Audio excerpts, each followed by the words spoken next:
अगर पंजाब में सरकार भारतीय जनता पार्टी की गठबंधन की बनी तो पटाखे हम फोड़ेंगे। जिस दिन रिजल्ट आएगा उस दिन हर घर में हमारे दिवाली जैसा माहौल होगा, हम सब खुशियां मनाएंगे। और अगर यहाँ पर कांग्रेस और समर्थित दल अगर जीतते हैं कोई भी विरोधी पार्टी, तो पटाखे पाकिस्तान में फूटेंगे।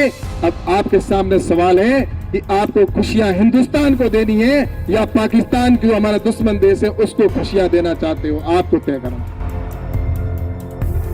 भारत के अंदर भारत का जो पताका है पूरे विश्व में फहराई जाएगी और भारत की प्रतिष्ठा पूरे विश्व में होगी।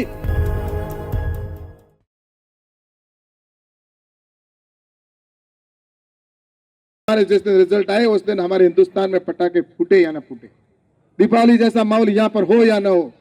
इसलिए हाँ, आप सब पाकिस्तान को खुशी देना चाहते हो क्या?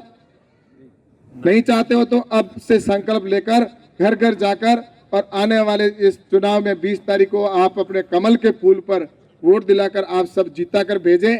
ऐसा निवेदन मैं आप सबसे करता हूं। आप सबको बहुत बहुत बधाई देते हो। नहीं पहुंची तो छोटे गरीब व्यक्तियों को प्रधानमंत्री आवास पहले क्यों नहीं मिला? क्योंकि उनको दर्द पता नहीं था। जो चांदी की थाली या सोने की थाली या चम्मच में भोजन करने वाले को गरीब का दर्द का एहसास नहीं होता। देश के लिए शहीद होने वाले का एहसास उसको नहीं होता।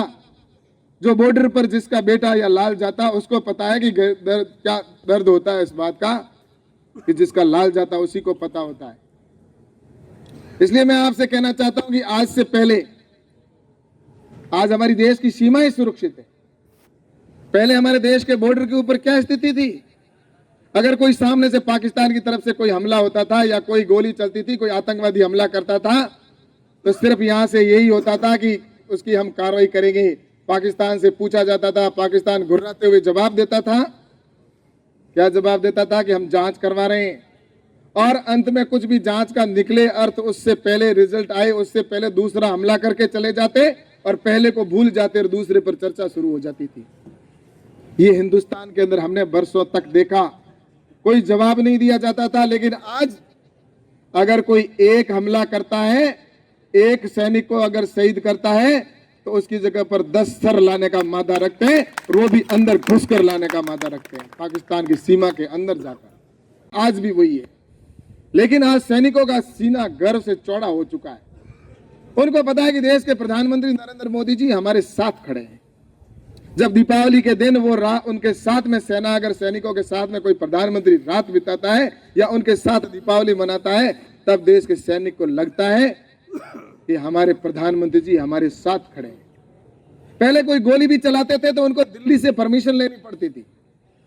आतंकवादी सामने गोली चला रहा है, सेना की तरफ से, पाकिस्तान की तरफ से सीज फायर तोड़ते हुए वहां से गोलियां आ रही है, वहां से बम चल रहे, लेकिन हिंदुस्तान के सैनिकों को दिल्ली से परमिशन लेनी पड़ती थी कि आप हमें हम परमिशन दो, उधर से फायरिंग हो रही है।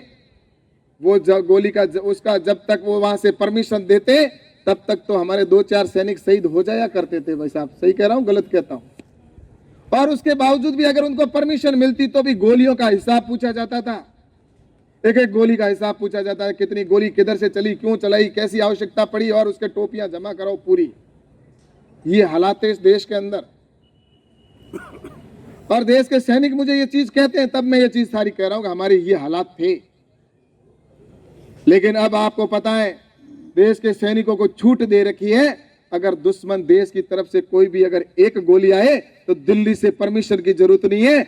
जितनी आए उससे ज्यादा गोलियां चलाते हुए और जितने आए उतने उड़ा दो, उसके लिए फुल छूट दे रखी है। तो ये नरेंद्र मोदी जी ने छूट दी है। आप और हम सब जानते हैं, पहले हमारा सैनिक अगर कोई पाकिस्तान में भूल से भी चला जाता तो उसका गला काट दिया जाता था, उसकी आंखें निकाल दी जाती थी, उसके कान काट लिए जाते थे, अंग का एक एक बोटी करके, और हिंदुस्तान के सैनिकों को तोहफे के अंदर उसका सर दिया करते थे, ये ले जो आपका तोहफा। और सैनिक सिर्फ देखा करते थे, देखने के सिवा उनके पास कुछ नहीं होता था, क्योंकि भारत का जो प्रधानमंत्री या भारत का जो तंत्र होता था वो उनसे जवाब पूछने की हिम्मत नहीं रखता था, और सिर्फ यही कहते थे कि हम इसकी जांच करवाएंगे।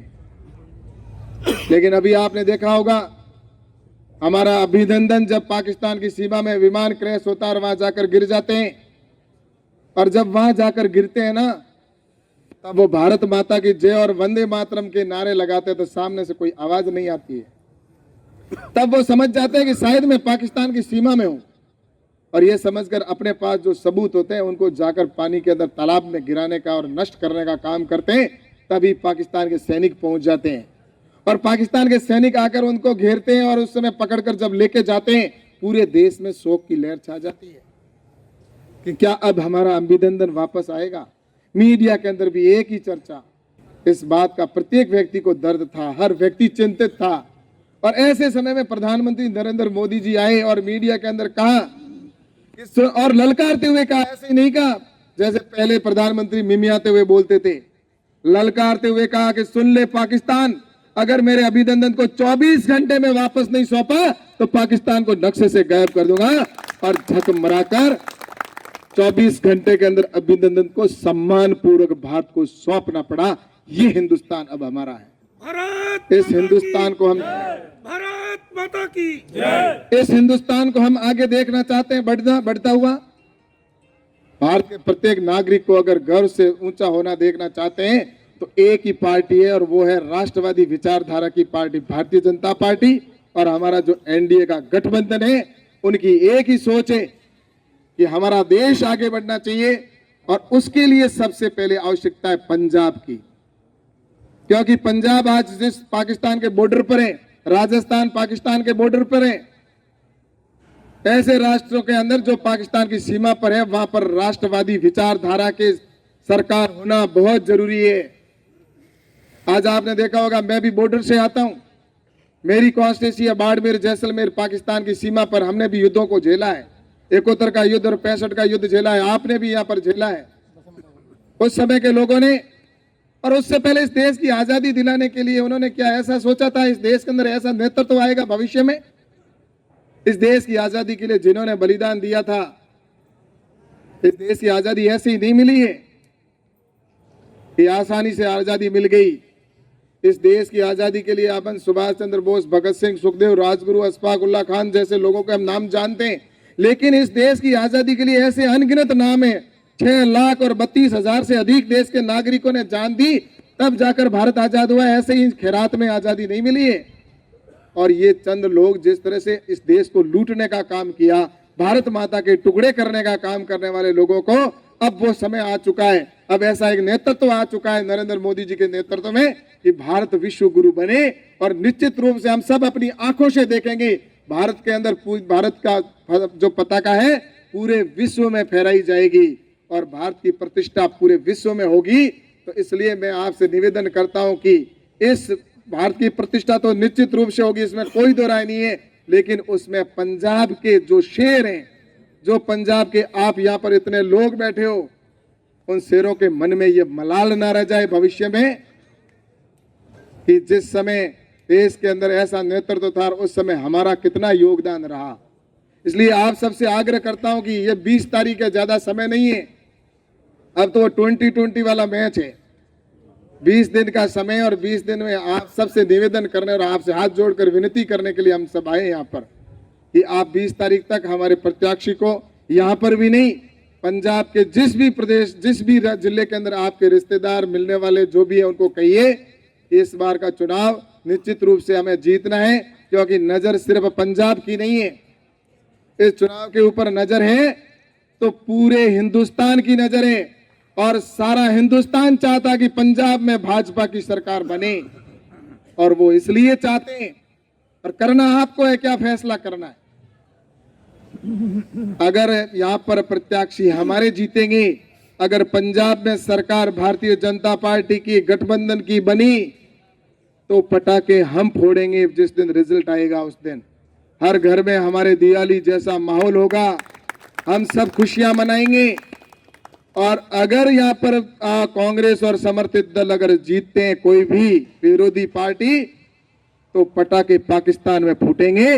अब आपके सामने सवाल है कि आपको खुशियां हिंदुस्तान को देनी है या पाकिस्तान की जो हमारा दुश्मन देश है उसको खुशियां देना चाहते हो, आपको तय करना है। इसलिए आपके तो मुझे लगता है कि जो योजनाएं और भी होगी उसके लिए भविष्य में आकर और बात करेंगे, लेकिन मुझे इतना कहना है कि अब हमारी सबका ये समय इसलिए आप सबका समय के अंदर आप अपनी मेहनत करके ताकत लगाकर देश के लिए कमल के फूल पर वोट दिलाकर और राष्ट्रवादी विचारधारा के नेतृत्व को आगे बढ़ाएं, ऐसा निवेदन करते हुए अपनी बात को समाप्त करता हूं। बहुत बहुत धन्यवाद। सत श्री अकाल।